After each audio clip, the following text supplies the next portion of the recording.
JSU students, we know how much you love cheering us on game days. But there's something bigger than winning the big game. Your vote. Voting is your chance to make a difference just like we do on the field. So this November, let's make a play for change. Get registered, stay informed, and show up on game day, November 5th. Let's make a big time play together. Go vote. Be our vote.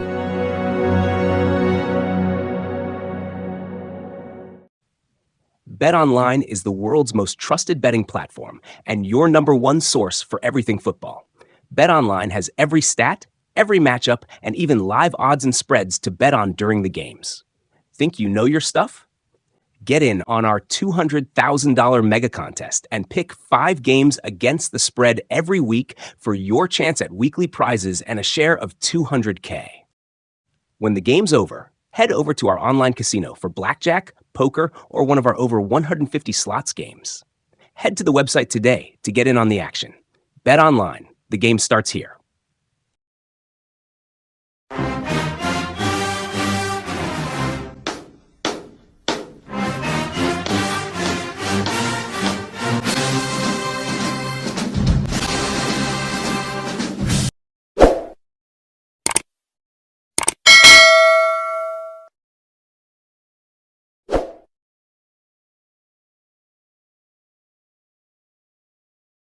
What's up, Tiger fans? Welcome to another episode of Tiger Talk TV. I am the Corey C.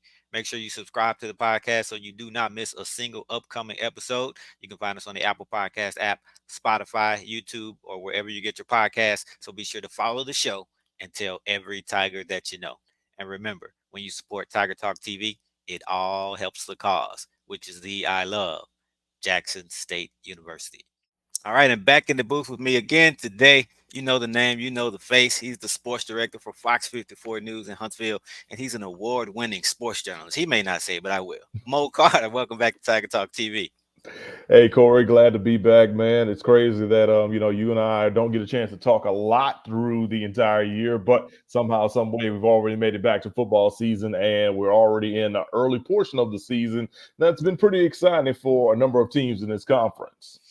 Absolutely. And I know you've kept a watchful eye on a bunch of the teams because you have something new going on. So bring us up to speed with what's new with you this season. I see you're doing some big things for SWAC football coverage, not just Alabama A&M this year. Absolutely. I've been added to the broadcast teams for the Southwestern Athletic Conference via ESPN Plus. So I've had a number of games that I've been on the broadcast crews for. That included Alabama State against Miles, Jackson State against Southern, and Jackson State against Grambling. Had a chance to work with Santoria Black for those games. Felt that, our chemistry went well. We did a lot of good things. And now I'll actually be stepping into the play-by-play booth for my remaining games of the season, which actually starts this upcoming weekend with FAMU against Alabama State. Okay. I was hoping to get you for the Jackson State game. We'll let them borrow you for one weekend at least. Good stuff. Congratulations. Very excited for you. I've been watching the games that I'm attending live. I make sure I go back and watch it. So you're doing a great job. You and the Centauri obviously have a chemistry. I know you guys go back, so the chemistry is natural. Is it something, I don't know if you've discussed it or if you can share it, but will that extend in the basketball season or we're not sure yet? I'm not exactly sure about basketball season just yet, just because I don't really know what the parameters are for SWAC basketball on the ESPN family of networks. As of now, though, I still have the play-by-play role for anything that happens with Alabama A&M on Bulldogs All Access. So, so I'm definitely, preparing for that, especially with the men and the women for the upcoming season. Could be some good things happening on the hill, especially for the women with Jackson State alumnae Dawn Jones Thornton as the lead Lady Bulldog going down. So, got a chance to check her out a couple of days ago for their first practice. And I mean, look, they're really, really working. So I'll just say this. I did a lot of prep for football, but I'm probably going to do just as much prep for basketball coming up this year.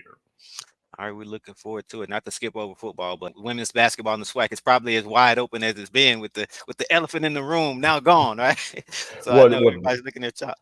Well, not just that, but also too, you think about what Coach Reed did over at Jackson State, and now, you guys get a young lady that I've been working with for Yeah, a number of years, good Coach point. Margaret Richards. And I mean, Coach Richards is, one of the best in the business as well. So yeah, definitely going to be wide open. I would not be surprised if your top four are Grambling, Southern, Jackson State, and Alabama A&M, mostly throughout the season. But yeah, we got a long time until that happens. But let's get back to the gridiron. Well, I tell you what, whenever you have a bye week coming up in your schedule for football, let's bring you on. We definitely want to hear more about Coach Richards, what we're getting in Coach Richards.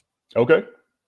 All right, so let's get to it. The Gulf Coast Challenge down in Mobile is becoming an annual thing.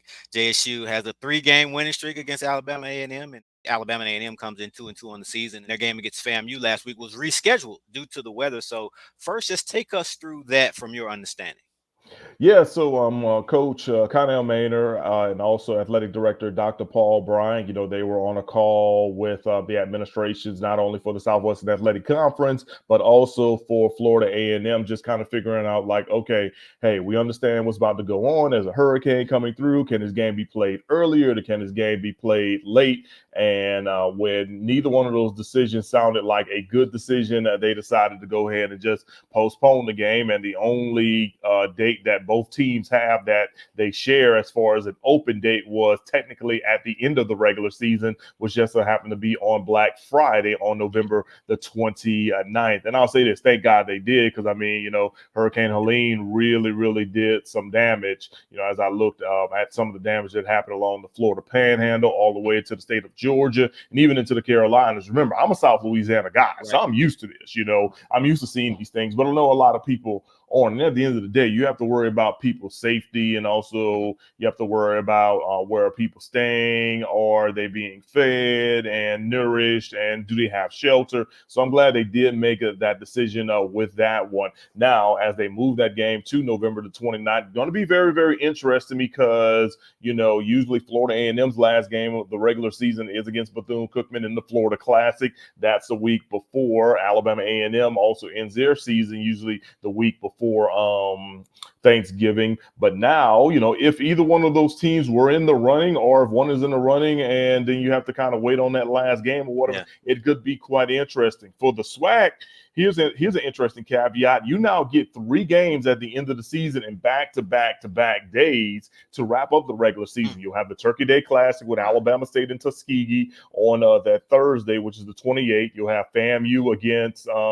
Alabama State on the 29th, and then you'll have the Bayou Classic on that Saturday on November the 30th. So, when you kind of look at it, you don't really have that big gap at the end of the year like most people tend to see each and every year. So that's one interesting caveat that you do have with that. But so they're moving to November 29th. And, considering situations or whatever beyond the safety aspects, talked to Coach Maynor, and he said that, clearly a decision had to be made, but also at the same time, they're kind of happy because that allowed them to get more practice time to just work on themselves during that time period. Yeah, that was my next question. Well, first of all, when do you remember what day they found out that officially the game would be postponed, and how did that affect their week? How did they finish the week? Did they continue practicing and take a few days off to get healed up? They found out on that Tuesday morning. So my guess is on that on last week Monday they were in discussions, and then Tuesday prior to his weekly press conference when a decision was made. So by the time we went to the press conference, he already had all the X's and O's about what was going on and what was going down. They practiced early in the morning, so they had already practiced and whatnot. Throughout the rest of the week, they, I think they had maybe like one light practice, and then they kind of had more of a practice that seemed to shadow more of a preseason practice per se. And probably by about Friday, they definitely started installing the Jackson State game plan. And then on Saturday, that allowed them to actually like sit down and actually watch some of the SWAC games, which included Jackson State against Texas Southern as well. Absolutely. So I mentioned that Alabama A&M comes in 2-2 on the season. They have wins over D2 Kentucky State and NAIA Georgetown, Kentucky, and losses to Austin P and Auburn. So their first game against a SWAC opponent comes this Saturday in week 6 of the season. So has it been difficult for you, just as an observer, to gauge how good this team will be against light competition in the SWAC? Oh no, absolutely. I mean, clearly, they played Auburn for some money. We understand that situation or whatever, and then they actually shortened the second half quarters, Mhm. so this thing wouldn't have looked as bad as it really, really did. I mean, it was already pretty bad, but I mean, that's what you're going to get majority of the time. And then then you play the Kentucky State squad, who is not one of the better teams in the SIAC.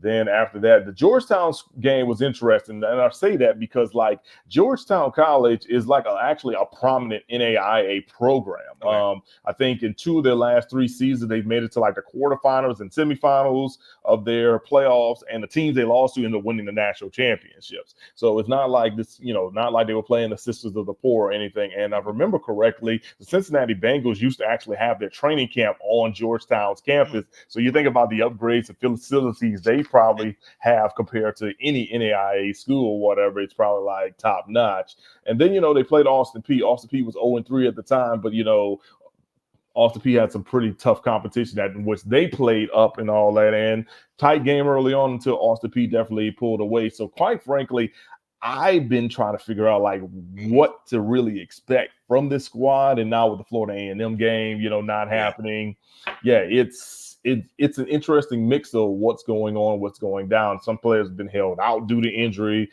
Some of the coaching staff have tried different schemes with these folks and that folks, knowing that okay, SWAC play is still on the horizon.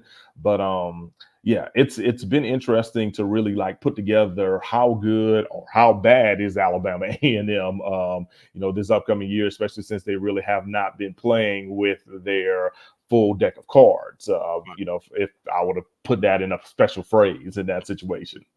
So is there anything that you can say you've definitively learned about this team so far, despite who they've played and who they've been playing with? Yeah, no, absolutely. I think that Cornelius Quad Brown is their best quarterback to go with. I mean, when he's on, he really, really is on. I'm not saying he's a quill glass in any way, shape, or form or whatever. I mean, that's just a whole nother dynamic. But I mean, when I say like as far as like the smarts and the techniques and the strong arm strength, I definitely say that he does have those mechanics. I think it's just a matter of can he get going in the crunch time or whatever. We've seen what happens when he does have those good times, and I think that with him, that offense can really, really go. And if you have him going, then all of a sudden, that opens up the rushing attack for the running backs and stuff too. There's a slew of running backs for Alabama A&M, which is led by Donovan Eaglin, who hasn't had, the special breakout season just this year. But then again, I mean, same situation was like that last year. And then once we rolled into a conference play here at Huntsville for Alabama A&M, all of a sudden, things changed and everything was all good. Absolutely. So, you mentioned Quad Brown, that quarterback situation on the outside looking in. I guess just tell me what's going on. I've seen 5 quarterbacks play this season. You mentioned Brown kind of standing out, 6'5", 220 to transfer from UT Martin. He's having a solid season. But what's going on in that quarterback room? Why have so many guys played? Is it due to injury? Is it due to just seeing what Maynard has, or what's the case?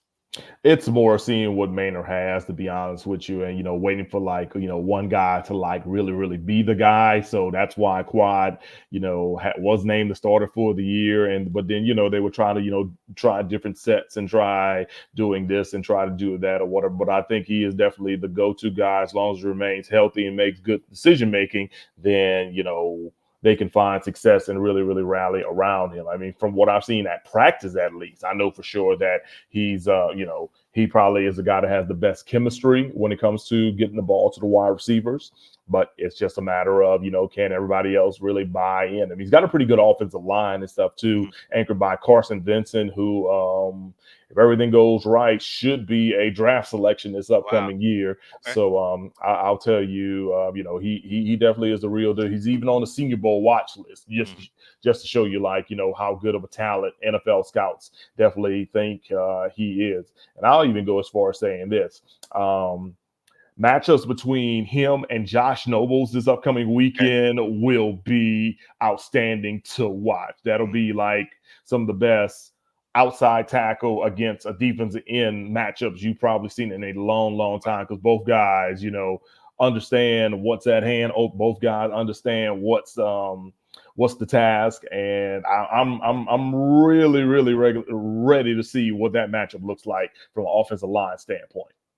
Yeah, that'll be fun to watch. I have that one circled because I know Noble. He's the guy who wants to get his name on the NFL radar. So no better player to do it against in the SWAC than Carson Vincent. So we'll be looking forward to that. You mentioned the wide receivers briefly.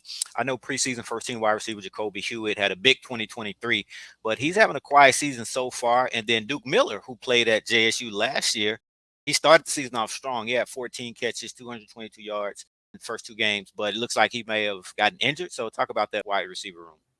Yeah, so I mean, right now the three go-to wide receivers are Duke Miller, Keenan Hambrick, and Jacoby Hewitt. Those are the guys that they want to get the ball to. But I just think that all of their numbers are still just a little low, just because of what we've been going up against. And I say we, I mean Alabama A&M has been going up against these last couple of weeks. And sometimes you get in a situation with certain games and you realize that this is not really working, so you kind of really just go back with it. I'll use Georgetown for example.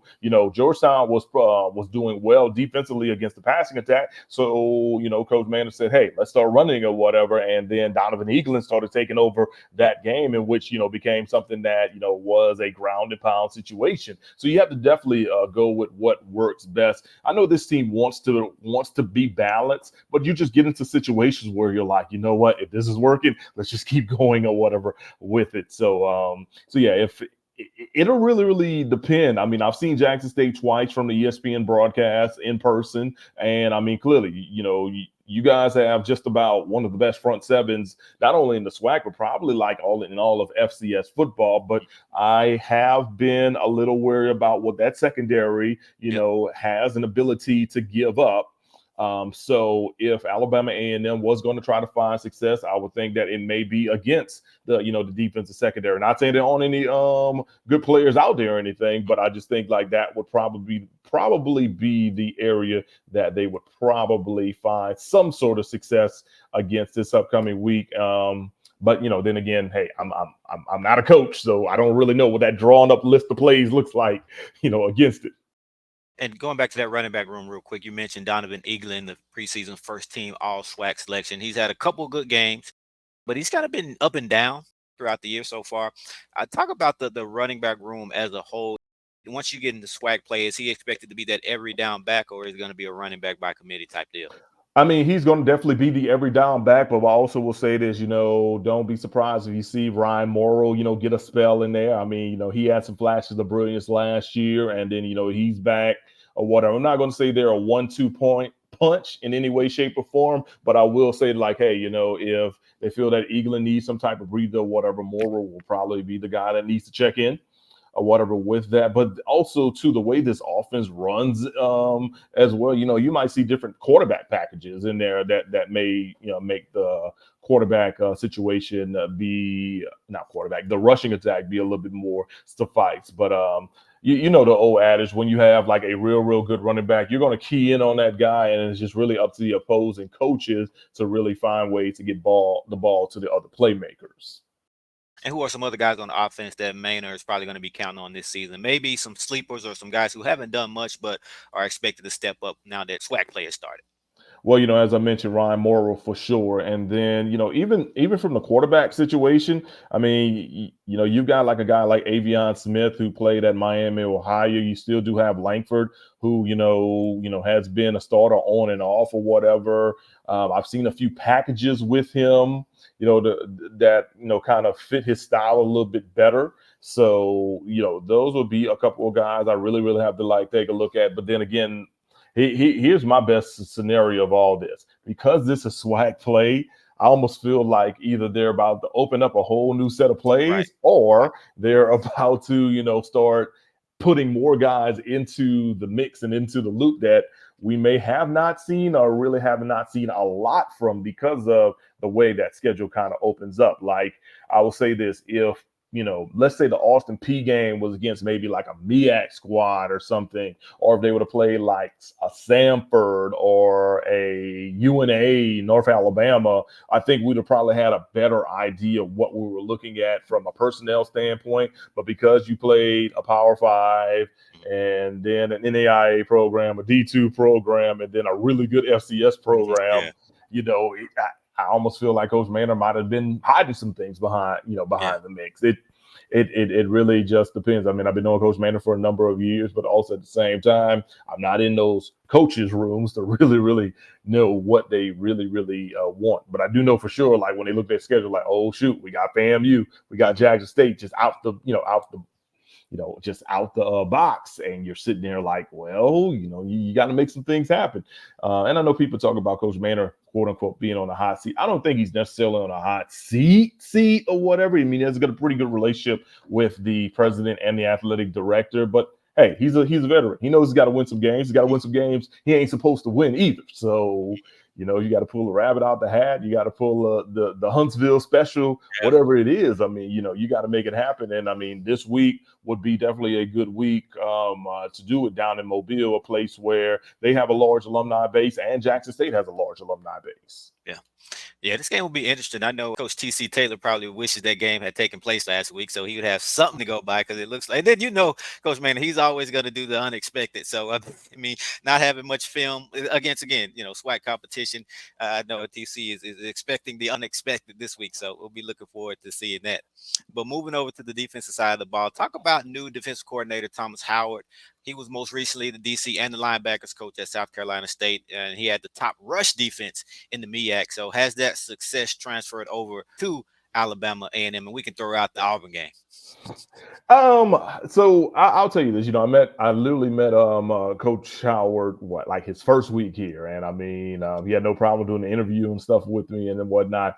Great guy, great football mind. He's a Morehouse man. He played for the Maroon Tigers in the early 2000s. As a matter of fact, his one of his teammates was Denzel's son, John David Washington. Okay. And I think he said he's like 2 years older than him. So John was on the scout team a lot of times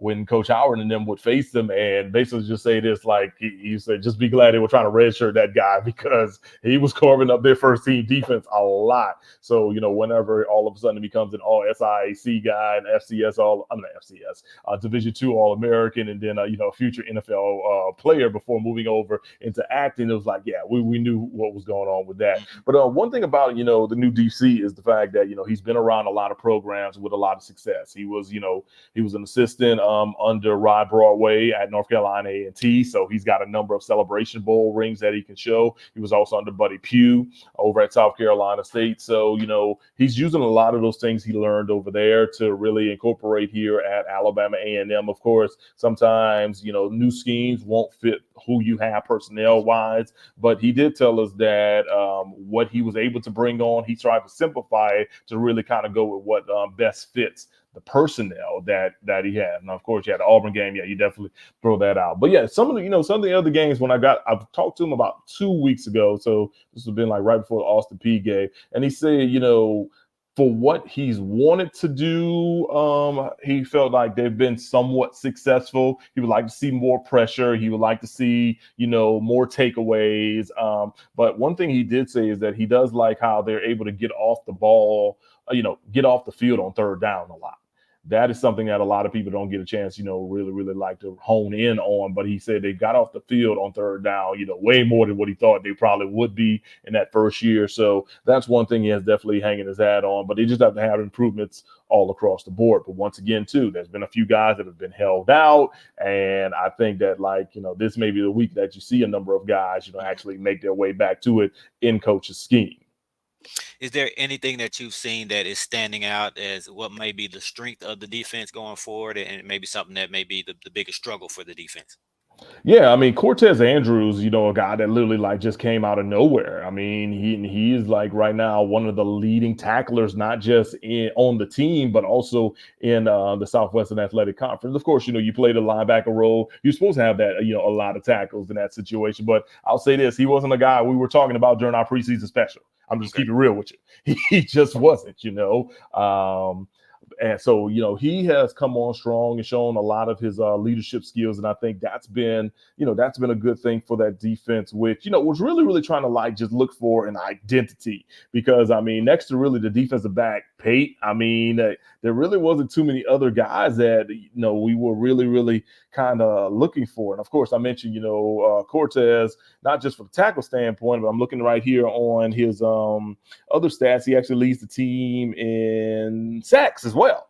So, for a guy that literally comes out of nowhere and does something like him, I think that he has been a pleasant surprise for this defense that, really was trying to just make an identity for itself. And and sometimes that's what you need. You need those players that you're not looking at early on really to make an instant impact. And then once they raise their level, that allows their teammates to raise their level to another stake as well. You mentioned defensive back Amari Pate. He was a preseason All-SWAC selection, and he's on the Aeneas Williams watch list for the season. But I haven't seen any stats from him really this season. Is there an official word on his status, or is he just one of those guys who we may just see out of the blue come Saturday? I'm gonna go ahead and say we'll probably see him out of the blue on Saturday. I know he dealt with an injury during preseason camp that was that wasn't really shared with us, like talking about. But let's just say this: I'm watching drills and I'm like, oh, he ain't pulling up on contact or anything of that nature. Sometimes you have to just protect your investments from at all costs. And I think, they probably have found a way just to hold him out while he's just getting the mental reps. And then they know what his abilities are. So, I wouldn't be surprised if you see him trot out there on Saturday for sure, because it is now a brand new season for Alabama A&M. Yeah, I would be shocked if we don't see him on Saturday, definitely. And talk about, you mentioned Cortez Andrews, and of course we just talked about Pate, but any other names on defense, any other guys who stepped up this season or who will need to step up? Number 37, Jordan Milton from out of Mississippi has been another guy that has literally come out of nowhere. Of course, he plays DB, but he's all over the field. You'll see him line up at cornerback. You'll see him line up at slot back. Sometimes you see him line up at safety. And right now, he is the second leading tackler on this team with 18 tackles. Not bad through 4 games, So, so Milton definitely has probably been that guy that has been stepping up in, probably as I'm not going to say a replacement, but as far as a leader in the defensive backfield with Pate being out for a number of weeks. So if you have a guy like that, now if Pate comes along with him, all you're doing is really just kind of adding the experience along with the guy that's really just doing the best in the defensive backfield to really kind of help combat this Jackson State offense. Because I'm going to be real with you, after seeing Jackson State, back-to-back weeks, Coach CC loves to keep things as balanced as possible or whatever, but by doing that, clearly you're going to need a whole lot of bodies to combat that rushing attack. I feel like their rushing attack may be one of the best in the SWAC. I really, really do. Of course, I saw that firsthand against Southern, and then I saw it against Grambling State. Yes, I know the Grambling State game did yield in a loss, but Jackson moved the ball quite well. They moved the ball very, very well against Grambling in certain situations. Just mistakes turned into turnovers and takeaways, and then some of those things turned into touchdowns. But I still think, as a well-oiled machine, I think that Jackson State's offense is probably one of the top in the Southwestern Athletic Conference. So because of that, if you're an opposing defense, you've got to find a way to really make them one-dimensional. Now, that's going to be pretty hard because, I think Jackson State's offensive line, the buffet busters up front, those guys are huge. They are huge. So if you're Alabama A&M, I think they're going to have to do a lot of rotations to keep a lot of guys fresh or whatever, so they can actually find success against that offense. Because if not, I could see a whole lot of servings of Herb Mulligan and J.P. Martin, coming right at them or whatever. And if they're not getting touched for 2-3 yards a pop, it could be a very, very long day for that A&M defense. Any other thoughts or takeaways on Jackson State since you've called the games and seen them in person a couple times? Yeah, no, this is going to be really, really interesting. If I saw that Jacoby Morgan got majority of the snaps last week or whatever after McCoy, had started the previous 2 games. Interesting note is that, I remember last year's game against Alabama A&M. Alabama A&M put themselves behind the 8 ball very, very early. But even with them being put behind the 8 ball earlier or whatever, Morgan had a field day against them. So it's not like Coach Howard and Coach Maynard don't know what quarterback is coming at them. I think that's a big difference from what you had the last couple of weeks as far as the opponents Jackson State had, because you didn't know if it was going to be either Morgan or McCoy. But I'm almost certain it'll probably be Morgan this week, unless TC pulls something else out of the hat. But yeah, he kind of said that Morgan is the guy going forward. He kind of let it slip. So Alabama A&M does know what Morgan, can bring to the forefront. Now, with that being said, that means that they still need to find a way to stop him. And of course, Morgan's I felt Morgan has a stronger arm, but at the same time, don't let anybody fool you. Dude could run too. He can really run as well. So I think that, for Alabama A&M to be successful against Jackson, they've got to find a way to really kind of contain or make Jackson State, one-dimensional. If they're able to do that, then that's how, you kind of flip the field, you flip the script, and then you create balance among both teams in that scenario. Also, I'll just say this, considering how things have gone the last couple of years, they've fallen behind on the scoreboard multiple times too. I know, Coach Sanders last year or whatever, A&M took like the early lead. I kind of credit a whole lot of that more to what the weather was looking like. Okay. I kind of credit that more to what the weather was or whatever. But I think that, like last year, for example, they just fell behind real early. And when you're trying to play catch up, it's hard. It is hard against anyone, especially a squad like Jackson State, who I mentioned offensively is probably one of the best, in the conference or whatever with that. So, the thing I'll say, that the formula for an Alabama A&M win, I mean, they've got to score often and they've got to find a way to get turnovers. Heck, just pull the Grambling script. That's what you really got to do if you want to just if you want me to be honest. But also too, I'm pretty sure that Coach TC and his offensive staff are like, we can't we can't turn the ball over. We just can't. We just can't. If we do that, we give games away in that situation and scenario. So, I'm definitely looking forward to seeing, what Alabama A&M will bring to the table, especially since this is their first SWAC game. And, it's an interesting run for the Bulldogs because they've got this game down in Mobile. Homecoming is next week against Bethune-Cookman. They'll have a bye week, and then following that, they'll have Magic City Classic.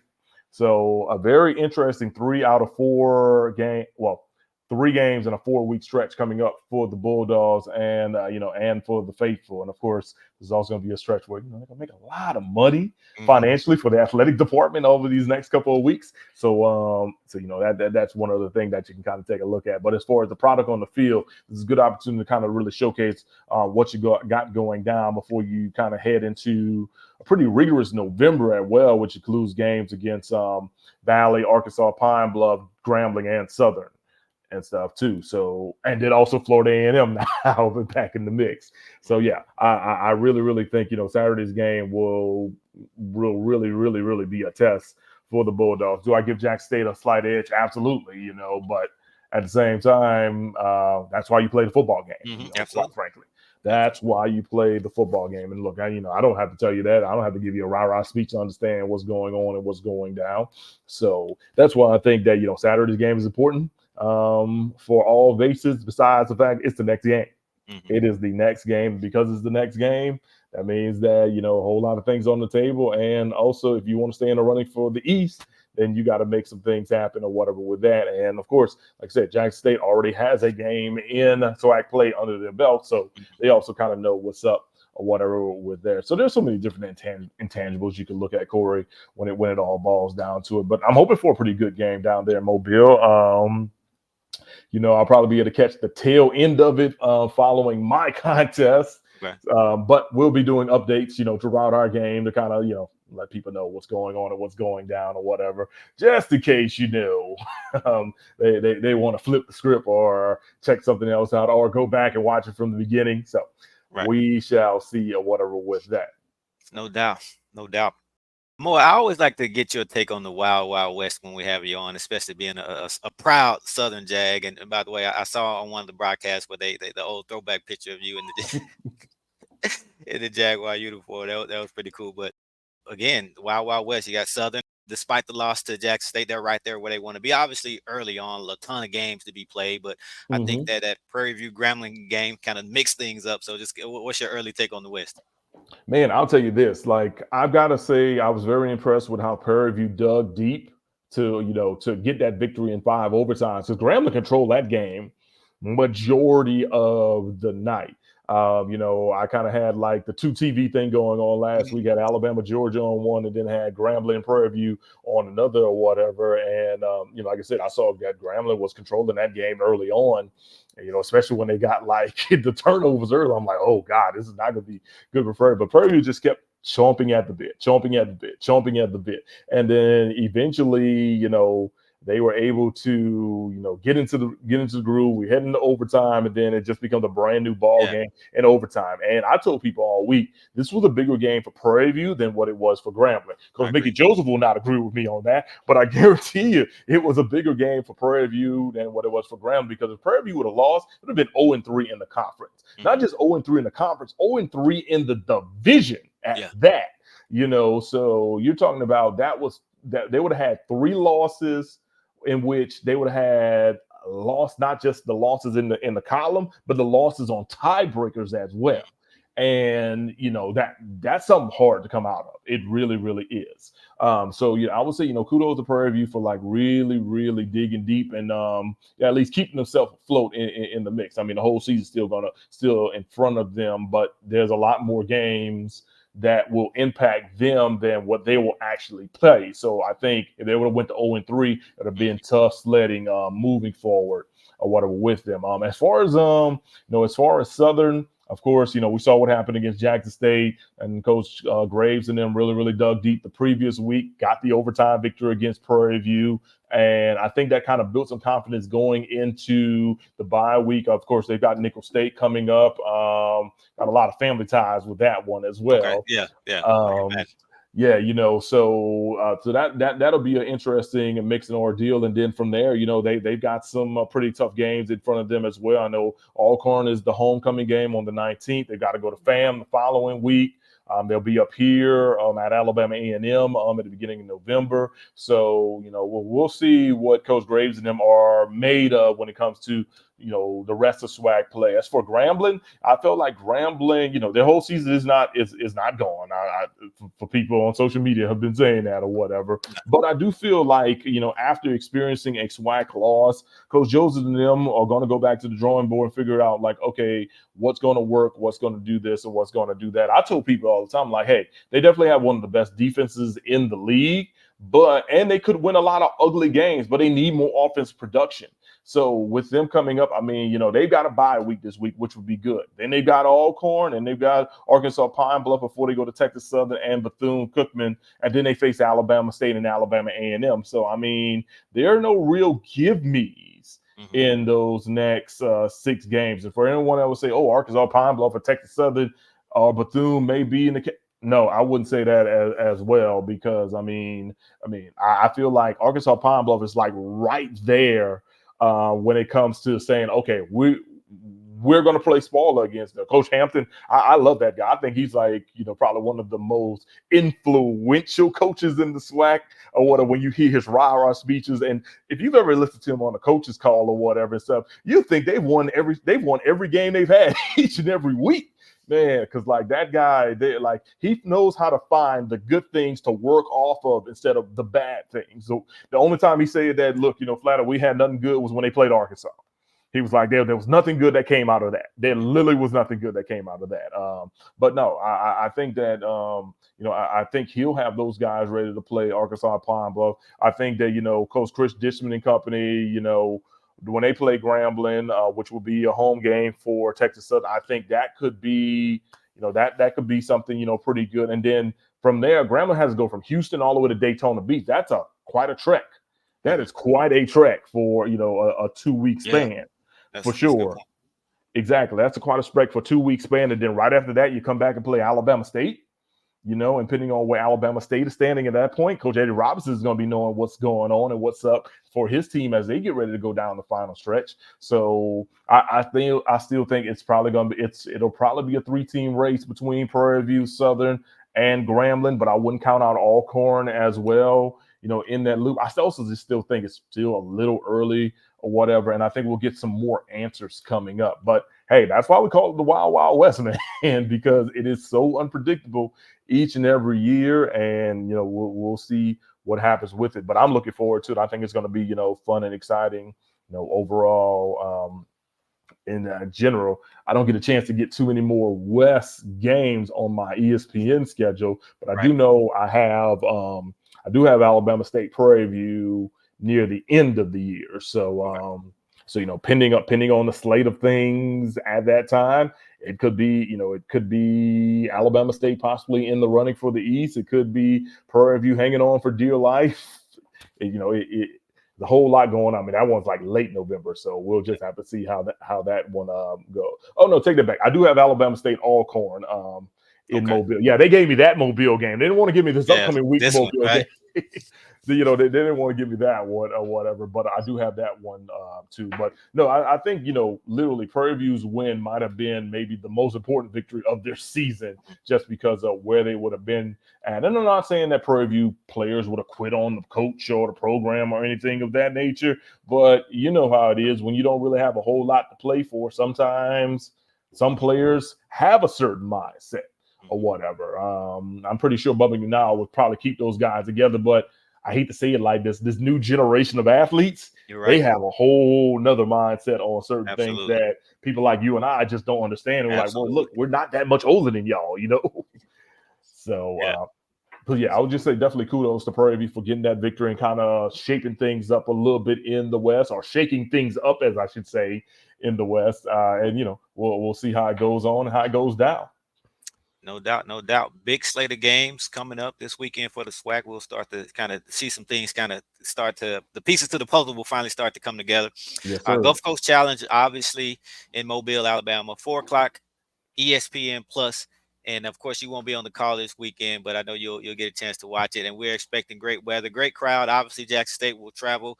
Is it a lot of buzz in Huntsville in terms of the Alabama A&M fans traveling? Yeah. I mean, there's going to be a number of Alabama A&M fans traveling down to Mobile. A lot of the alumni, they make their way down who travel here and there. But also, like I said, a big thing is that Mobile is a huge alumni base for Alabama A&M as well. So, for the ones that don't travel, it'll be A-okay, because they still have folks down there who have been wanting to see Alabama A&M games for a very, very long time. And, with the Gulf Coast Challenge, they've been able to actually get this the last 5-6 years. So, so I think from a A&M contingent, you'll still have a lot of maroon, but hey, I expect to see a lot of blue and white in the crowd too, just because I know along that Gulf Coast, there's a lot of Jackson State folks, who have been there. I remember the first year that I went for the Alabama A&M Southern game. I remember being at the parade and I saw like a whole bunch of Jackson State folks just right there in the corner. And I'm like, oh, so y'all just want to just go out some HBCU football, right? And I got a chance to speak to one lady, and she was like, oh yeah, we're from Biloxi, and because Jackson State was on the road or whatever and stuff. It was like, hey, why not come and just see some of the conference opponents who play against each other and root against both of them. I'm like, okay, I get what you're saying. I get what you're saying. So yeah, I'm pretty sure now that since Jackson State is actually there, for sure they show up, and then everything else falls into place. So probably going to be more of a 50-50 ordeal. And of course, the other thing I like too is that you may have a nice, decent amount of people who may be seeing HBCU football for the first time down there. Really? Yeah, if not the first time, for the first couple of times, who usually wouldn't always see it just in general, and it may open some eyes, and it becomes a recruiting tactic, not just for football and athletics, but it becomes a recruiting tactic for education just in general, because I'm sure both schools will have their people that they send to the career fair. I'm sorry, I can't think of like those official names, but you get what I'm saying. The recruiters. Man. Yeah, those college recruiters down there. So I'm pretty sure that'll definitely help out with recruiting from that aspect, because you'll be like, hey, if you come to HBCU, this is what you're going to experience. I think that works itself out well too down there for the Gulf Coast Challenge. But yeah, definitely should be a good one, man. Between these two squads, I just hope that what I said about Alabama A&M can hold true to make our newscast up here look a little bit better. But if it doesn't, then so be it. But I know for sure it should be fine. And let's see, while I got my phone in my hand, let's see, on that call, it will be Alabama A&M. All right, so you guys get Santoria Black and Ken Moore this week. Okay. So, All right. you know, some familiar names you get a chance to listen to out on the game. Which now I'm thinking about it, I wonder if those guys even have a voice because they called the State Fair Classic last week. Yeah, exactly. Yeah, man. So, All right. Good stuff. Good stuff. Well, yeah, a big fan base in Mobile for Jackson State, big alumni base as well, led by the Pro Football Hall of Famer Robert Brazil. So he'll be the official host for the weekend. So we're looking forward to it. Always fun times. best nickname in football in general, Dr. Doom. Dr. Doom. Absolutely. All right, Mo. As always, we appreciate you. We know you've always been a busy man, but this year even busier. I don't know how you fit in calling SWAC games into your schedule. I don't know how you do it, but kudos, and the family and everything else. So kudos to you. You got to write a book on time management. But we always appreciate you. Hey, no problem, Corey. Appreciate you guys as well. You're right. Time management definitely is something that somehow has been on my side, and I'm just definitely making it work. But, you know, thanks to the village I have, whether it's family or the folks at work or even folks at church, who have even looked after my little guy over these last couple of weeks when I needed to do that. So, I mean, that's been some good stuff too. But no, I appreciate, you know, hopping on. I've been seeing the work you guys have been doing.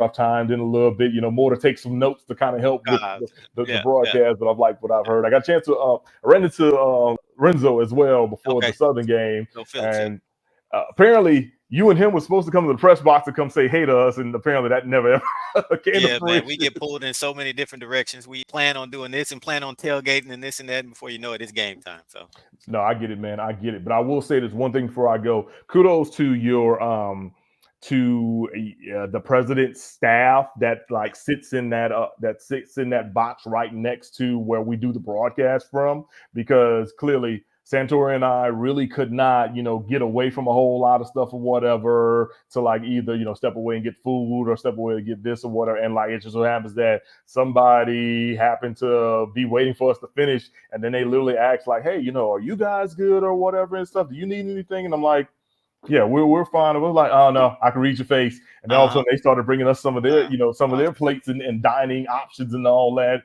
And then it was like, we'll make a to-go plate for you guys to actually go home with or whatever and stuff, because we understand, you know, it's going to take a long time to get out of here. So yes, I want to say, you know, kudos to the president's cabinet and all the folks that were sitting up there, because they definitely did, you know, treat us nice and treat us well up there. So I want to, you know, give major props to your folks for making that happen on that day back in September when I was there for Southern and Jackson. Awesome. I'll make sure they hear this. Again, we appreciate all your work. Keep it up. And again, thanks for all that you do. And thank you for taking the time to come on Tiger Talk TV. No problem, man. You take care now. Okay. All right. You too.